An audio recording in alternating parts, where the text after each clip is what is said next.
ఇంత గొప్పగా విజయవంతం చేసినటువంటి తెలుగు సినిమా ప్రేక్షకులందరికీ చేతులెత్తి నమస్కరిస్తున్నాను.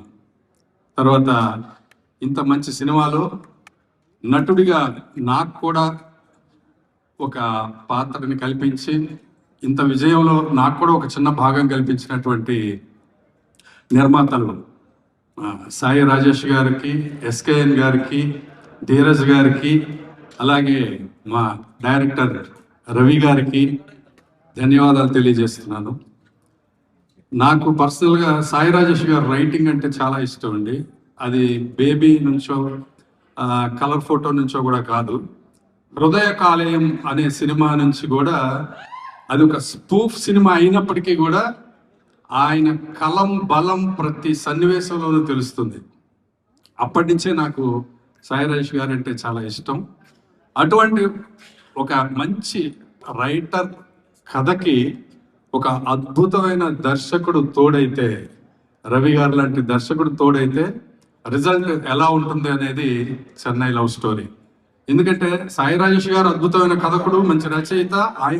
అలాగే రవి గారు కూడా అద్భుతమైనటువంటి రచయిత అండి. ఈ సినిమా షూటింగ్ జరుగుతున్న రోజులు కూడా అసలు ఆయన చూస్తే, డైరెక్టర్ని చూస్తే ఎప్పుడు అదే ధ్యాసలో ఉండేవాడు అండి. అంటే అదేదో మెడిటేషన్ లాగా అనిపించేది నాకు. ఎప్పుడు వేరే టాపిక్స్ కానీ సరదాగా మాట్లాడడం కానీ ఎప్పుడు ఉండేది కాదు. ఎందుకంటే నేను కూడా కొన్ని సినిమాలు డైరెక్ట్ చేశాను కాబట్టి మా పద్ధతి అంతా వేరే ఉంటుంది. ఏదో కాలేజీకి వెళ్ళి గొడవ చేసినట్టుగా సరదాగా షూటింగ్ చేసేవాళ్ళం. బట్ ఆయన ఏదో ఒక యాగం చేస్తున్నట్టు, యజ్ఞం చేస్తున్నట్టు అంత డెడికేటెడ్గా ఆయన పనిచేయడం నేను చూశాను. అలాగే ఆయనకి అద్భుతమైన టీం దొరికిందండి, డైరెక్షన్ టీం. మా సీనియర్ కో డైరెక్టర్ విజయ్ సారథి గారు, ఆయన ప్లానింగు, తర్వాత మన లక్కీ గారు కానీ మిగతా డైరెక్షన్ స్టాఫ్ అందరూ కూడా అద్భుతంగా, అసలు ఎక్కడ ఒక్క నిమిషం కూడా రిలాక్స్ అయ్యేవాళ్ళు కాదండి. అంత డెడికేటెడ్గా పనిచేయడం అనేది, ఒక మంచి టీం దొరికితే డైరెక్టర్కి ఎంత అద్భుతంగా ఉంటుంది అనేది నేను ఈ సినిమాలో చూశాను. దాని తర్వాత ఆయనకి ఇంకా పక్క బలం అద్భుతమైనటువంటి ఫోటో కెమెరామ్యాన్ ఆయన దొరికారు, విశ్వ గారు. తర్వాత మ్యూజిక్ డైరెక్టర్ మణిశర్మ గారు, అనంత్ శ్రీరామ్ గారు లిరిక్స్, ఇన్ని అద్భుతాలు తోడైతే ఒక దర్శకుడు ఎంత విజయం సాధిస్తాడో అనే దానికి నిదర్శనం ఈ చెన్నై లవ్ స్టోరీ. తర్వాత హీరోల్లో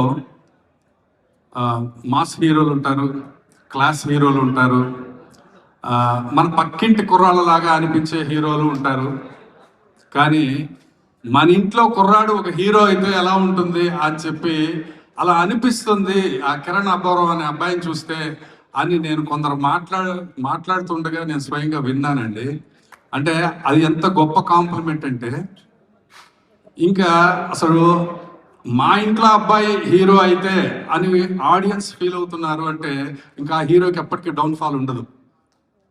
అది నేను స్వయంగా విన్నానండి. దానికి కారణం ఆన్ స్క్రీనే కాకుండా ఆఫ్ స్క్రీన్ కూడా ఆయన కిరణ్ అబ్బవరం గారి బిహేవియర్ కానివ్వండి, ఆయన మాట తీరు కూడా కారణమేమో అంత ఓన్ చేసుకోవడానికి ఆడియన్స్ అనేది నేను బలంగా నమ్ముతున్నాను. ఈ సినిమాతో ఒక్కసారిగా ఆయన 10 మెట్లు ఎక్కేశాడని చెప్తున్నారు అందరూ. నాకు చాలా సంతోషంగా ఉంది. ఎందుకంటే అంత మంచి బిహేవియరు, అంత డెడికేషను, అంత కృషి, పట్టుదల అన్నీ కలిసినటువంటి ఒక వ్యక్తి ఈయన కిరణ్ అబ్బవరం గారండి. ఇంకా మనం చాలా హైట్స్లో చూడబోతున్నాము. తర్వాత మా అమ్మాయి గౌరీ. సినిమాలో నేను గౌరీకి ఫాదర్గా యాక్ట్ చేశాను. కానీ నిజంగానే అలాంటి ఒక అమ్మాయి ఉంటే ఎంత బాగుంటుంది అని నాకైతే అనిపించిందండి. ఫస్ట్ డేనే నేను ఆ అమ్మాయితో యాక్ట్ చేసిన తర్వాత, ఏ బాబో ఏంటి ఈ పర్ఫార్మెన్స్ ఇంత అద్భుతంగా చేస్తుంది అని నేను అనుకున్నాను. నాకు ఒకసారి సౌందర్య గారు గుర్తొచ్చారండి. అంటే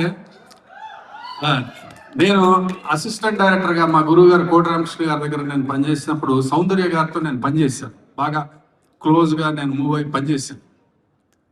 సౌందర్య గారికి గౌరీకి ఉన్న డిఫరెన్స్ చెప్తానండి. సౌందర్య గారు ఏంటంటే ఒక డైలాగ్ ఉందంటే ఒక చిన్న పిల్లలాగా ఆ డైలాగుని బాగా ఓన్ చేసుకొని దాని మీద కష్టపడి చాలా దాని మీద శ్రమపడి యాక్ట్ చేస్తారు. అద్భుతమైన స్క్రీన్ ప్రెజెన్స్ ఉంటుంది ఆవిడకి, అంత గొప్ప పేరు వచ్చింది.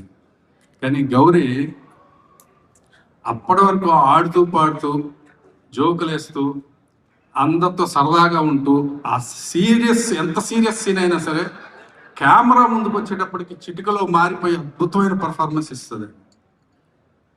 గౌరీ, నువ్వు వెళ్ళే హైట్స్ ఇంకా చాలా చాలా ఉన్నాయి. నేను సెకండ్ డేనే చెప్పాను నీకు. తర్వాత నువ్వు మామూలు కాఫీ తాగే మమ్మల్ని అందరినీ యూనిట్లో అందరినీ కూడా బ్లాక్ కాఫీ తాగడానికి అలవాటు చేసేసిందండి. ఇప్పుడు మేమందరం బ్లాక్ కాఫీ తాగుతున్నాం యూనిట్లో అందరూ. ఆ బ్లాక్ కాఫీకి కూడా నీకు థ్యాంక్స్.